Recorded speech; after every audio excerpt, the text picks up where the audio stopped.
வணக்கம் மக்களே. 9 பிப்ரவரி 2026, அதாவது இன்னைக்கு தான் கொத்தடிமை தொழிலாளர் முறை ஒழிப்பு சட்டம் இயற்றப்பட்டு 50வது வருஷம். இந்த சட்டம் 1976 இயற்றப்பட்டது. ஒரு கொத்தடிமை தொழிலாளர் எப்படி மீட்பாங்க, அவங்கள மீட்கிறதுக்கான முக்கியமான அதிகாரி யாரு, அப்புறம் அவங்க மீட்ட கட்டது கவர்மெண்ட் அவங்களுக்கு பண்ற ஹெல்ப்லாம் என்னன்னு தான் இந்த வீடியோல பார்க்க போறோம்.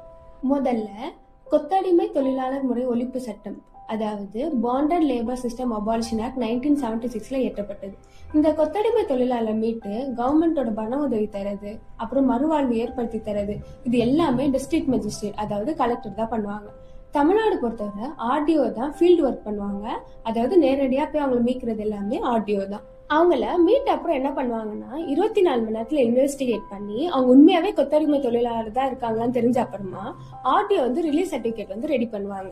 அப்புறமா இதுல இருந்து ஒரு காப்பியை டிஸ்ட்ரிக்ட் மேஜிஸ்ட்ரேட்க்கு அனுப்புவாங்க. அப்புறம் என்ன பண்ணுவாங்கன்னா central sector scheme for rehabilitation of bonded labour 2021 படி ஒரு கொத்தடிமை தொழிலாளர் மீட் அப்புறமா அவங்களுக்கு பினான்சியல் அசிஸ்டன்ஸ், அதாவது உடனே அவங்களுக்கு பண உதவி தரதா 30,000 அந்த தொழிலாளருக்கு தருவாங்க. அப்புறமா அவங்க கொத்தடிமையா வச்சிருந்த ஓனர் மேல எஃப்ஐஆர் ஃபைல் பண்ணுவாங்க. அதுக்கப்புறம் என்ன பண்ணுவாங்கன்னா பேங்க் அக்கௌண்ட் ஓபன் பண்ணி தருவாங்க, ஓட்டர் ஐடி, ஆதார் அந்த மாதிரிலாம் எடுத்து தருவாங்க. அப்புறம் மெடிக்கல் செக்அப் நடத்துவாங்க அவங்களுக்கு.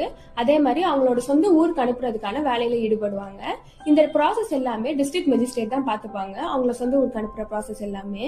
அதே மாதிரி டிஸ்ட்ரிக்ட் மேஜிஸ்ட்ரேட்டோட சேர்ந்து ஹெல்ப் பண்றதுக்கு விஜிலன்ஸ் கமிட்டின்ட்டு ஒரு அமைப்பு இருப்பாங்க.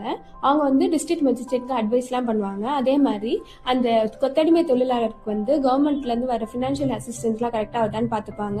அவங்க கேஸ்ல எந்த மாதிரி போயிட்டு இருக்கு, இந்த மாதிரிலாம் எல்லாத்தையும் பாத்துக்கிறது எல்லாமே விஜிலன்ஸ் கமிட்டி தான். இந்த கேஸ் எல்லாம் முடிஞ்சதுக்கு அப்புறம் என்ன நடக்கும்னா சென்ட்ரல் செக்டார் ஸ்கீம் மூலமா இவங்களுக்கு காசு தருவாங்க. எப்படின்னா 1 லட்சம் இல்லைன்னா 2 லட்சம் இல்லைன்னா 3 லட்சம் தருவாங்க. தமிழ்நாடு கவர்மெண்ட் என்ன சொல்றாங்கன்னா அடல்ட் மேலுக்கு 1 லட்சமும், ஃபீமேல் இல்ல சில்ட்ரனுக்கு 2 லட்சமும், 3 லட்சம் ரொம்ப பாதிக்கப்பட்டவங்க இல்லைன்னா பிற்பட்ட சமுதாயத்துல இருந்து வந்தவங்களுக்கு தருவாங்க அப்படின்னு சொல்லப்படுது. அதே மாதிரி சென்ட்ரல் கவர்மெண்ட் என்ன பண்றாங்கன்னா அவேர்னஸ் தரதுக்காகவே ஒரு ஸ்டேட்டுக்கு ஒரு வருஷத்துக்கு 10 லட்சம் ஒதுக்குறாங்க அப்படின்னு சொல்லப்படுது. அதே மாதிரி தமிழ்நாடு கவர்மெண்ட் ஒரு வருஷத்துக்கு 1.25 கோடி ஒதுக்குறாங்களா. எதுக்குன்னா அவங்கள மீட்டக்கு அப்புறம் அவங்களுக்கு ஹெல்ப் பண்றதுக்காகவும் அதே மாதிரி அவேர்னஸ் தரதுக்காகவே ஒதுக்குறாங்க அப்படின்னு சொல்லப்படுது. சென்ட்ரல் ரிப்போர்ட் ஆன parliamentary standing committee report on labour textile and skill development for 2024-25 படி 2,95,795 பேரை ரெஸ்கியூ பண்ணிருக்காங்களாம் 1978 இருந்து இப்ப வரைக்கும் அப்படின்னு சொல்லப்படுது. அதே மாதிரி தமிழ்நாடு ரிப்போர்ட் படி 2017 இருந்து 23 வரைக்கும் 1444 பேரை ரெஸ்கியூ பண்ணிருக்காங்க. இது ஹையஸ்ட் எங்கன்னா திருவள்ளூர்ல 365 பேரை ரெஸ்கியூ பண்ணிருக்காங்க. கவர்மெண்ட் தர பினான்சியல் ஹெல்ப்லயுமே பல பிரச்சனை இருக்குன்னு சொல்லப்படுது. அதாவது அவங்க மீட்டக்கு அப்புறம் கொடுக்குற 30,000 கூட சில நேரம் ரொம்ப கம்மியா தராங்களாம், இல்ல தரதே இல்லை அப்படின்னு சொல்லப்படுது.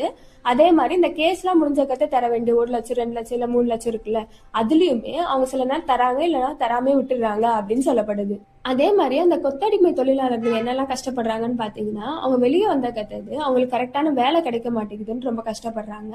எங்கேயாச்சும் வேலை கேட்க போனாலுமே நீ அந்த இதுல இருந்து தானே வந்த, நாங்களும் உனக்கு வேலை கொடுத்தா எங்களை இந்த மாதிரி கேஸ் போட்டுருவேன் அந்த மாதிரி எல்லாம் சொல்றாங்க அப்படின்னு வேதனைப்படுறாங்க.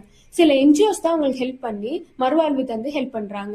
இந்தியாவோட கோல் என்னன்னு பாத்தீங்கன்னா 2030க்குள்ள இந்த கொத்தடிமை தொழிலாளர் முறையை ஒழிக்கணும்ட்டு எதிர்பார்க்கறாங்க. ஆனா எக்ஸ்பர்ட்ஸ் என்ன சொல்றாங்கன்னா அது ஒழிக்கிறது ரொம்ப கஷ்டம் 2030க்குள்ள அப்படின்னு சொல்லப்படுது. ஆனா தமிழ்நாட்டுல இன்னுமே ப்ராப்பரான மெஷர்ஸும் இன்னும் கரெக்டான இனிஷியேட்டிவ் எடுத்தாங்கன்னா 2030க்குள்ள 70% ஒழிக்கலாம் அப்படின்னு சொல்லப்படுது. இந்த கொத்தடிமை தொழிலாளர் ஒழிப்பு சட்டத்தை பத்தி உங்களோட கருத்தை கமெண்ட்ஸ்ல தெரிவிங்க. நன்றி.